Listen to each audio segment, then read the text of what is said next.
Many different views have been proposed as to the identity of the 144,000 in the book of Revelation, including, but not limited to, Christians in general, that is, the international Israel of God, consisting of both Jews and Gentiles. This is a view oftentimes argued by so-called amillennialists, or those who believe we are in the millennium.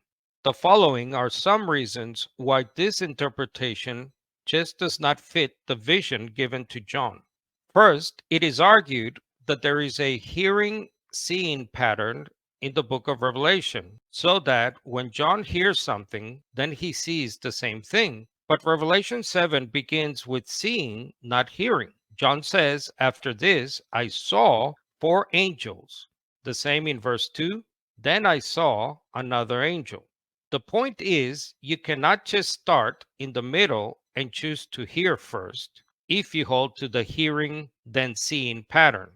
Furthermore, later in Revelation chapter 14, John sees the 144,000 he heard about back in Revelation 7, which once again shows that the so-called hearing seeing pattern does not work here.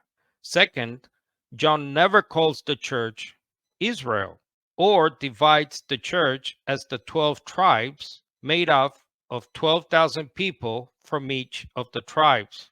The Wycliffe exegetical commentary adds, no clear-cut example of the church being called Israel exists in the New Testament or in ancient church writings until AD 160.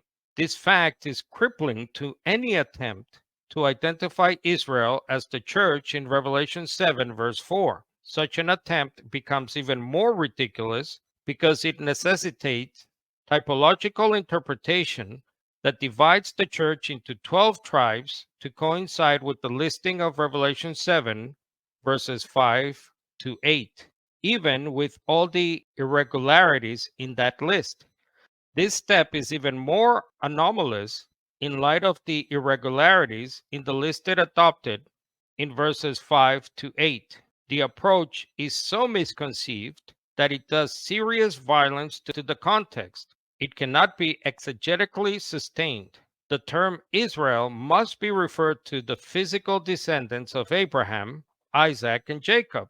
This is the natural understanding and the word's normal usage in the New Testament as well as the Old Testament.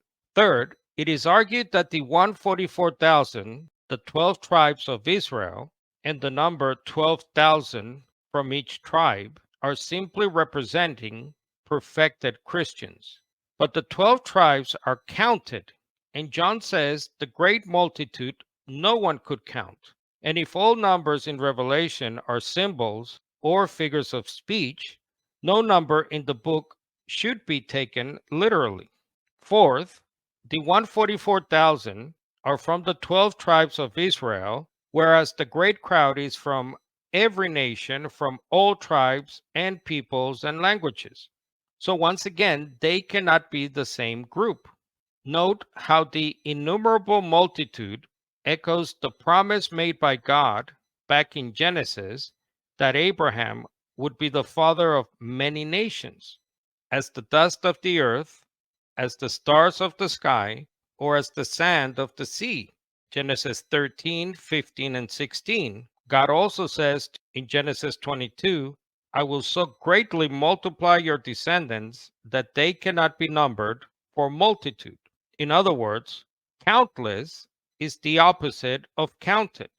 Fifth, the fact that some tribes are left out and others added does not make them somehow Gentiles. The Wycliffe commentary again notes that in about 18 lists of the sons of Jacob or Israel in the Old Testament, different tribes are omitted at different times. We have the example of the absence of Simeon and Issachar from Deuteronomy 33, of Simeon and Judah from Judges 5, and of Gad and Asher from 1 Chronicles.